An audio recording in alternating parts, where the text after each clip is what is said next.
tremendous break. And despite the break in terms of our cost of capital, we're still in an upside-down, ongoing deficit problem. Last year, we came in with a 10% GDP deficit, a deficit equal to 10% of GDP. This year, we're going to come in with I believe that the forecast for, and I have it in here, I believe it's a larger number than 10%. So we're not going down. But the cost of carry is as cheap as we could ever hope for. Basically, it reminded me of the title, which ended up being the title of Part 2.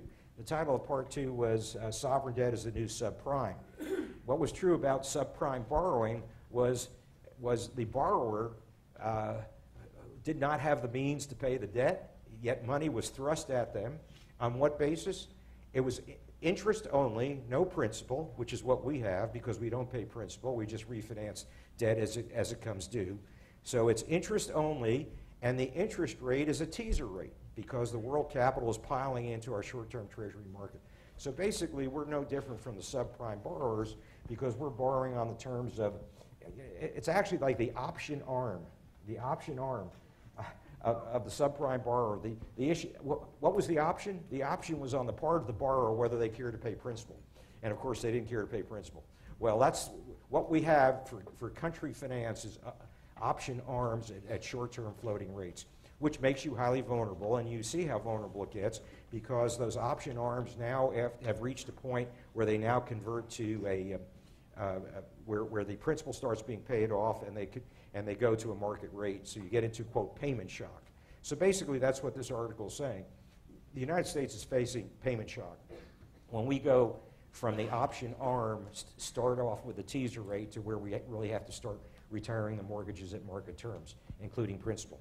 So no matter how you look at the problem, there are vast problems.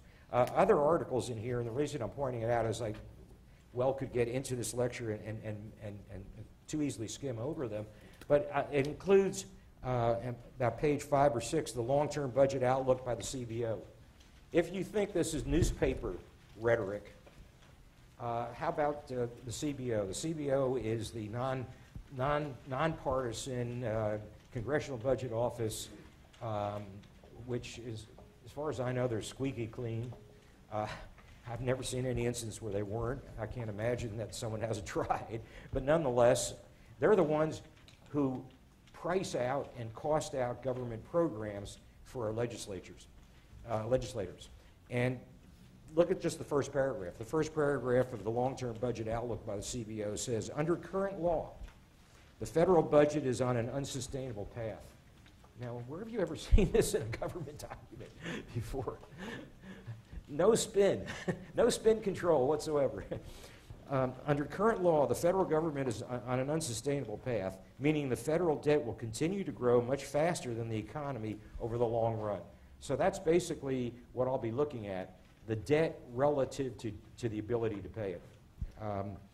Faster than the economy, that's GDP growth rate. So if your debt is growing faster than your ability to pay it, as you all well understand yourself individually, then you're heading for the train wreck. And it doesn't end. As a matter of fact, the CBO, in one of the most startling statements, and I'm not sure it's in here, at least I couldn't put my finger on it immediately, when they cost out the existing debt plus the added debt from the Great Recession plus the entitlements, come to the conclusion that we will never again be able to get through a year without a fiscal deficit. Never again was never again a surplus. And indeed, surpluses have been few and far between, and I'm going to go over a few of the surpluses we've had in our history. But the point is, even the CBO it's unvarnished at this point. They're laying the cards on the table. So this is not academic. The sky is falling. This is not newspaper. The sky is falling. This is basically the most objective observers that we have that have the numbers. It's the CBO. On top of that, one other thing I do want to point out, again, at least you think this in any way, shape, or form is sky is falling, either academia or news or journalism. A few pages further back, I downloaded Moody's Global Sovereign Report. Looks like this, Moody's Global Sovereign Report. And I do recommend it highly that you do get on Moody's website.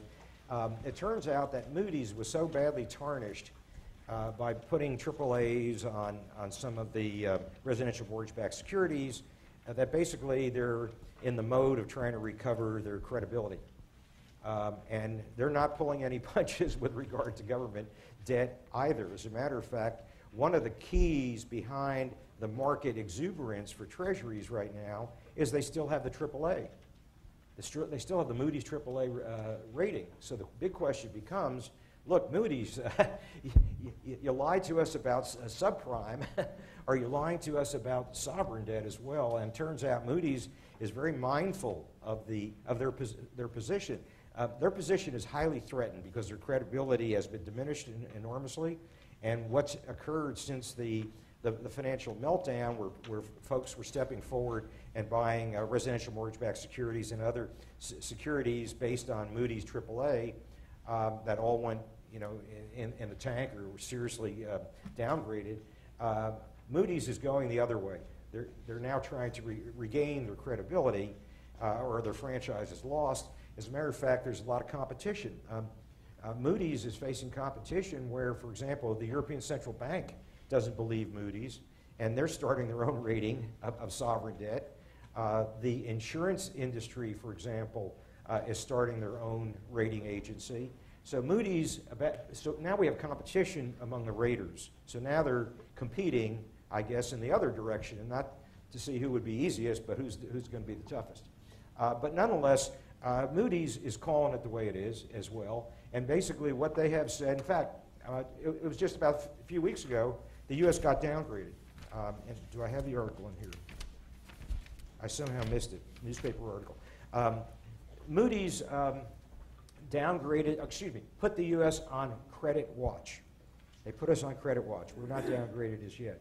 But then they start indicating what is it that we have to do to not get downgraded. And what they indicate is that we move on reining in the entitlements immediately, like no later, I believe, than next year, 2011. And if we don't move in terms of legislation, a plan, and start executing, they're not giving us more than a couple years break. In fact, if we don't do anything, I'd say within 2 years, we're downgraded. Now, by the way, and that's their words, not mine. Incidentally, they downgraded Japan. They've downgraded the UK. So this is no longer being one of the largest developed countries of the world. No longer is sacred. Let me put it that way. And we're the only ones, in fact, that has not been downgraded. We've just been warned. But they laid out the terms of what they have to see, and they have to see some legislative action, and they have to see a plan, and they have to see it executed. And if they don't see it in 2 years, we're downgraded, which alters the playing field considerably for reasons I'll get into tonight. So basically, again, this issue of U.S. government debt and us being at the threshold of something major, either something major in terms of reining it in or the market turning against us. And what I hope to lay out tonight is the various ways the market could turn against us and the various outcomes that could happen. So that's kind of what tonight is about. This time it's different. A book that I cited last time